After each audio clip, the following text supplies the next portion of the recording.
Negroni. It's From Italy. There you go.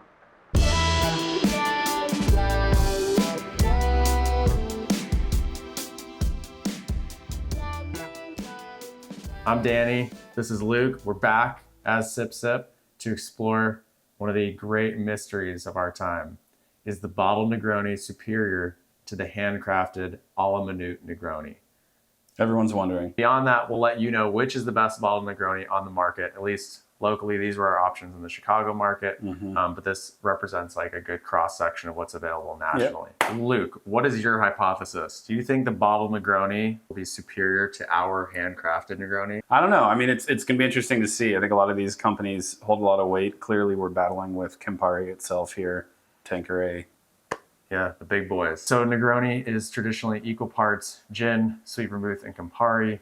We're going to be using an orange peel to garnish these bad boys. Man, I said big boys, bad boys. Bad boys, what you going to do? We're going to taste Negroni. Yeah. That's what these bad boys are going to do. Yeah, these couple of bad boys. These couple bad boys. Danny, here's one problem, though. You don't like Negronis, I don't think.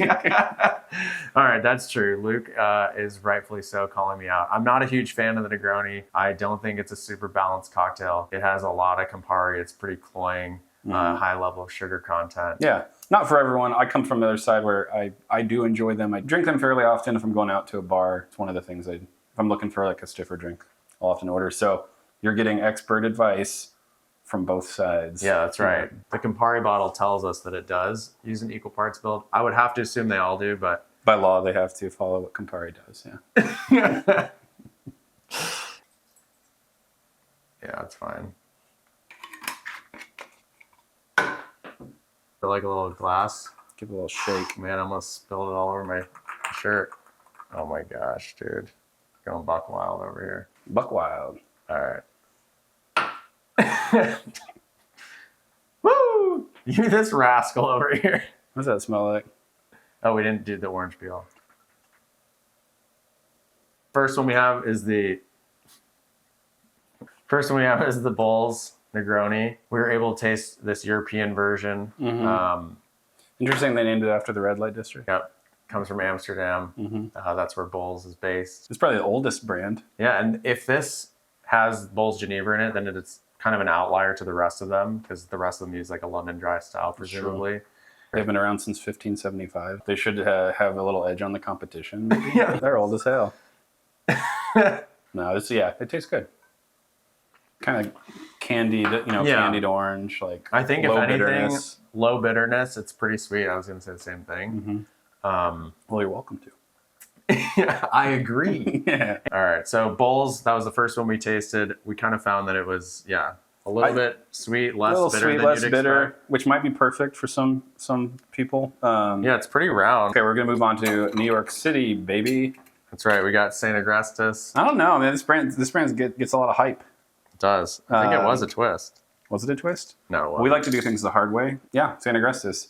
So immediately what we're looking at is it's much lighter than the Bulls one. This looks like rosé almost. Let me get that mustache right in here. I don't even need the lips, just the mustache. Whoa. There's like almost like a coffee note to that. Oh yeah. And it's more floral. It's more bitter. Way more bitter. Way more floral. You get that coffee thing? Yeah. It's kind of bizarre. There's like a Grand Classico vibe that I get there. Yeah. It's night and day different from the Bulls. Absolutely. Yeah. All right. So we're going to keep it moving. So we've got the Tanqueray Negroni. Holy cannoli, that pours. Whoa. That's one slippery Pippin. Yeah, built-in speed pour. Oh my gosh. I feel like I'm holding Girth Brooks over here. I'm going to... Orange me timbers. Tanqueray Negroni. Oh, it smells the same as the others. No way. That's juicy. Way more fruit forward. Whatever vermouth is going on is like pretty low on the hard herbs. And maybe it's more in the camp of like, get the vanilla and cola notes. But all right, so this is Luke's front runner. So far. Yeah, the Bulls one just tasted refreshing. like sweet and not like a Negroni to me. It's like they're just Negronis made for specific palates. A Negroni for every boy and girl. That's right. Next, we're going to go to the Campari Negroni. The name that is synonymous with Negronis. I would expect this one to be pretty traditional. Interesting nose. Same aroma. Dude, the chocolate on this one is nuts. Yeah. That's Chocolate is so high. It's pleasant though. I like it. It's interesting because it does seem like a bit of a departure from a classic Negroni. I will say, a big reason I don't really love Negronis, I feel like the Campari is too high. But in this one, I feel like the Campari is like a welcome change from what we've been drinking. I like the pronounced bitterness now, especially in concert with the chocolate note. I'm really appreciating that. This color is also maybe the best. Yeah. It's wild. I'm shocked at how chocolatey that is. Tip top, baby. Everyone's favorite baby can cocktail. This is an awesome packaging. It's about as cute as you can get, yeah. It's very cute. Whoa. Whoa is right. What the heck? What the heck? This one is a trip. It's obviously brown. Now we have what looks as it looks like a glass of whiskey, to be honest. So whatever they're using for red bitter, maybe their red bitter ain't that red. Oof, that's weird. I mean, it's so orangey in its palate. It's almost like an Amaro, like Milady Amaro, more so than it is like a Negroni. Totally different flavor profile than the others. Their red bitter is quite different. It's not like unpleasant. It's just like, it's like a Negroni riff. Yeah, it wasn't what you expected. I wouldn't think of it as a Negroni. I'm not mad at it. Yeah, no shade. Should we get to the last one? Number 21. Oh, there's a whole story, but I won't bore you with it. I will.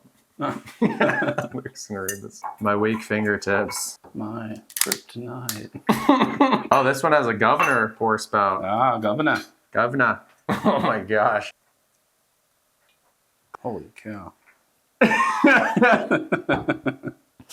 What is this aroma?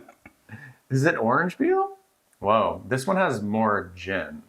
And I think the vermouth that they're using is a lot more of the hard herbs, called spaghetti vermouth. Love that. It almost has like an olive note to it. Yeah, too. there is like a salinity or something. Yeah, some kind of savory component. Like you're saying, the hard herbs in that sweet vermouth, it's like more tomato-y. See, I think this is the closest so far to, like, if I ordered it in Negroni at a bar and got that, I wouldn't think twice. All right, so Luke, are we ready to taste our Negroni? Yeah. The one that Luke made moments ago. If our house build made a la minute from scratch, handcrafted, is worse than these bottled options, we'll both be out of a job. Can I give it the big rock treatment? Boing. Looks like a flair bartender over here, just throwing it. I found my new calling. Oh my God, it smells Let me smell. just like the other ones. Just a little rat poison, that's the only difference. It's pretty good. It's pretty good. This is tough though, because now I'm like tasting these others. Yeah. Okay. This is out. I'm between, I think this is out and these two are out. I think it's these three and then that one, yeah. So that one is almost fruit punch. Okay, I like it. It's super floral now. It smells like a flower shop. It's like super perfumey, like rose. I think that's a good note. All right, quick roundup before we get to the conclusions. Bowls. Not bad, a little sweet, not bitter enough. Tons of rose. We're getting like a lot of floral, especially as it kind of dilutes. Interesting note, if you like the sound of that, you might like it. St. Agrestis. They really took a swing here, and I think some people will like it. It's very different in color. It has a very different bitterness. It almost, I like feel like they modeled the red bitter after Peychaud's bitters. I'm getting a lot of that similar flavor. And an honorable mention should go to their Phony Negroni, which is one of the best non-alcoholic cocktails I've ever had. I don't think we're considering it as a favorite. Yeah, but it doesn't fit in. It's really unique. It's interesting. I think everything they do is cool. Then we get to the Tanqueray, and we feel like this is where we start to get into the more classic build of the Negroni. A little more familiar. We know it. It's a little more familiar. It holds up to dilution pretty well. It's pretty well balanced. This one did have a little bit of an artificial orange flavor that came through as a diluent to me. Or for you, beginning. See, I didn't notice it until... Oh, now you're getting it? I think when we first tasted it, we were like, ooh, that's a lot of orange. When you're tasting a bunch of stuff and comparing to each other, you kind of have to zero in on a specific note just to differentiate. And so that's kind of like what we're doing, and that's what we do as kind of professional tasters. This next one that Luke's tasting, the Campari one, has so much chocolate in it. We don't know what's causing that. I mean, Luke probably... It's got to be the vermouth, since we know Campari doesn't have that chocolate note. Or something about the vermouth and gin, like bring out a like there's some kind of unlocked like a combo. secret chocolatiness about Campari that I wasn't aware of. Then we've got the Tip Top Negroni, which was like similar to St. Augustus, like kind of an outlier. It used a red bitter that kind of seemed more like a Mileti Amaro than it did a Campari. Almost like an orangey kind of saffron vibe to it. I'm getting the most juniper out of this one so far. That sounds positive.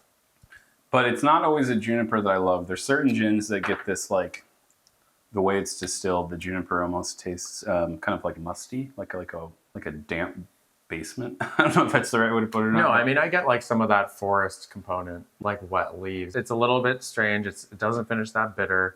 Mm-hmm. It's like a fine cocktail on its own, but it seems more like a Negroni riff than it does a Negroni. Yeah. Then we've got this number 21. This one felt like perhaps the most well-balanced of the Negronis that we tasted. It like wasn't afraid of the savory notes of the vermouth that it is using, and it kind of leaned into it. It has like almost like a salinity to it. I got a lot of like an interesting like Castelvetrano olive note, which I actually really enjoy. I really like garnishing Negronis with olives. Yeah, that's cool. So this kind of felt like I was making one at home. Yeah, Luke style. And then the last one is our Negroni, which we thought would be superior. I think the one that we made is better. That's not the point of this video at all. I'm more pleasantly surprised at how good some of these were than like impressed that like we made one that was better. What I thought the conclusion would be is that making cocktails from scratch is very important, and they are far superior. I think what we've really learned though is that the bottled Negroni options are pretty dang good. Yeah. And they are pretty close to making your own Negroni from scratch. Absolutely, yeah. I would be happy with a handful of these or a few of these. If you're building a Negroni at home, you're buying a gin, you're buying a sweet vermouth, you're buying Campari or some red bitter. That's going to be more expensive than just buying a bottled Negroni. And there are pretty solid options out there. So it kind of makes more sense to buy a bottled Negroni than to make your own, unless you already have all that stuff. Unless you're going to be doing other things with those products. Either want to buy 3 bottles or you want to buy 1. Yeah. Or do you want to buy a tiny little can? Yeah, if we want to give like a final top 3, the number 21 I think is my number 1. I don't know about you. Same, number 1. Yeah. We've got the Tanqueray, which I think is our number 2. Yeah, these might have been tied for me, but I think I lean a little. Yeah, do you want an orangey note that may seem artificial, or do you want a chocolatey note that may seem artificial? But at the end of the day, these 3 did the best job of recreating what a Negroni is supposed to be, at least to us. Yeah. Even though it's not my favorite cocktail, I have a lot of experience drinking them and making them for various menus, as does Luke. And they do a pretty good job. If you're in a pinch and you don't want to make a Negroni from scratch, buy a bottled version. It's not far off from making one yourself. Thanks for bearing with us as we evaluated these bottled Negronis versus a handmade Negroni according to our specs. And number 21, if you're out there. We'd like to learn more, about you. Yeah, that's true. Good stuff.